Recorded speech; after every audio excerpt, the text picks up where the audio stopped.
Donc pour changer un peu, on va parler d'IA. Bon, vous en avez entendu parler ce matin. Moi, je vais vous montrer un petit peu comment se foirer avec l'IA, enfin tout ce qu'il ne faut pas faire en fait. Ce qu'il faut faire et ce qu'il ne faut pas faire. En fait, là où il y a un sujet un petit peu technique et touchy, quand on commence à utiliser l'IA dans de l'outreach, donc dans le fait de contacter, de rentrer en contact avec d'autres personnes, que ce soit en ligne ou dans la vie réelle, on va dire, eh ben, c'est qu'on peut très facilement tomber dans le gênant, voire l'embarrassant. Quand on se sert de l'IA pour analyser les données, en général, il y a toujours une étape de filtre en plus, sauf si vous relisez tel quel ce que l'IA vous génère comme rapport. Mais là, il y a votre image publique, en fait, qui va intervenir. Alors, qui suis-je? Donc, Kevin Richard. Je suis dans le SEO et dans l'influence digitale, on va dire, puisque ça dépasse un petit peu le SEO depuis 2007. Ça fait un bail. J'ai créé SEO Observer, qui est un outil SEO tout en un depuis 2014. C'est un petit peu comme SEMrush et comme Ahref, mais en mieux.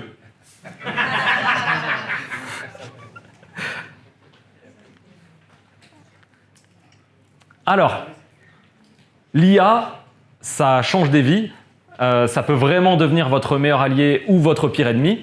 Il y avait, alors forcément, comme je suis SEO, j'ai grandi avec des figures telles que Matt Cutts, qui était la personne qui s'occupait de l'équipe anti-spam de Google à l'époque. Et comme les SEO adorent automatiser leurs différents processus, ils adorent automatiser leur recherche de mots-clés, leur création de backlinks, ils adorent automatiser la création de pages, voire de sites.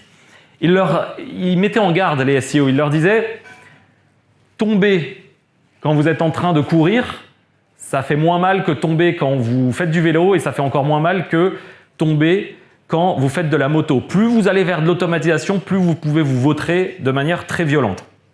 Donc vous pouvez, de manière triviale, vous pouvez passer pour un con auprès de centaines, voire de milliers de personnes en appuyant sur un simple bouton. On va voir ensemble comment éviter tout ça. Alors, la vallée de l'étrange, la vallée du bizarre, la Uncanny Valley. Ce terme-là, vous le retrouverez beaucoup. En fait, là, vous avez sur ce graphique, tout ce qui est en bas, c'est creepy, tout ce qui est en haut, c'est plaisant, on va dire. Donc, quand vous avez un robot, par exemple, un bras mécanique industriel identifié comme tel, enfin, on peut apprécier de voir un truc comme ça, ou bien aller vers des jouets un peu mécaniques qui ont un peu une forme humanoïde, comme des Transformers ou comme Wall-E, vous savez, le petit robot, ça va. Idem, les personnages de dessins animés, ça ressemble à des humains, mais ils sont quand même clairement identifiables comme tels. Mais par contre, là, normalement, la courbe, elle devrait continuer vers l'humain. On devrait se dire, plus je me rapproche de l'humain, mieux, plus j'apprécie. Là, on a un vrai être humain, donc on apprécie vraiment à fond. Mais non, en fait, il y a un phénomène ici, c'est quand on est très réaliste, mais pas suffisamment. Donc quand vous voyez, par exemple, cette personne-là, qui est un robot, alors je ne sais pas comment vous vous sentez quand vous voyez un robot pareil, moi, je ne me sens pas forcément très bien. C'est la même chose avec les clowns. Il y a des gens qui ont une vraie peur des clowns.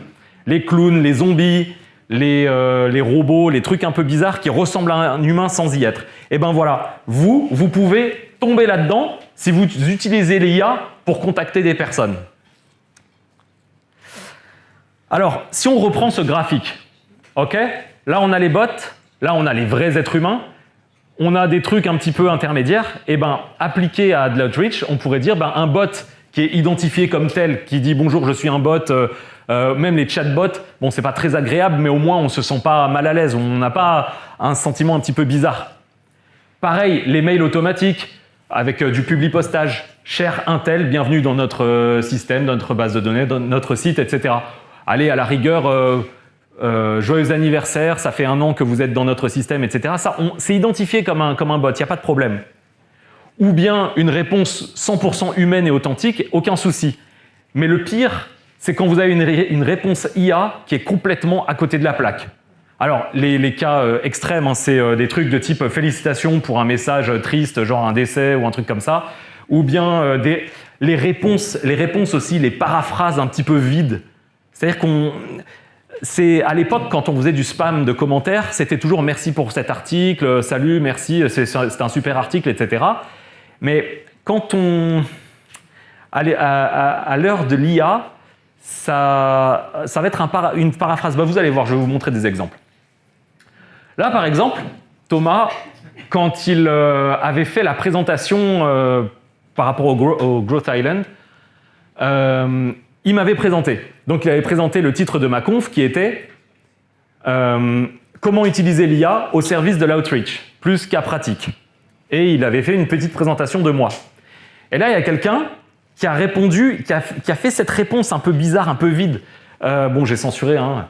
Faire parler Kevin Richard de l'IA et de l'outreach, c'est comme avoir un GPS pour le marketing digital. Non, mais qui dit ça, vraiment? Bon, je sais que c'est LinkedIn, c'est toujours un peu bizarre, mais hâte de voir comment ces insights vont redéfinir le game. Un event à surveiller de près.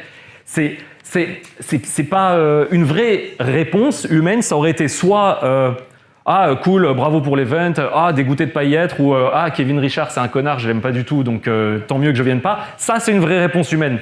Mais un truc comme ça, vide, là on est dans la Uncanny Valley dont je parlais précédemment. D'ailleurs, il a bien répondu, il a bien géré, il a dit mais oui, tu viens j'espère. Et évidemment pas de réponse. Je lui ai envoyé, je lui ai dit ça c'est de la réponse IA à 100%, il me dit de fou, il y en a plein en ce moment. Donc LinkedIn commence à être pris d'assaut par les bots.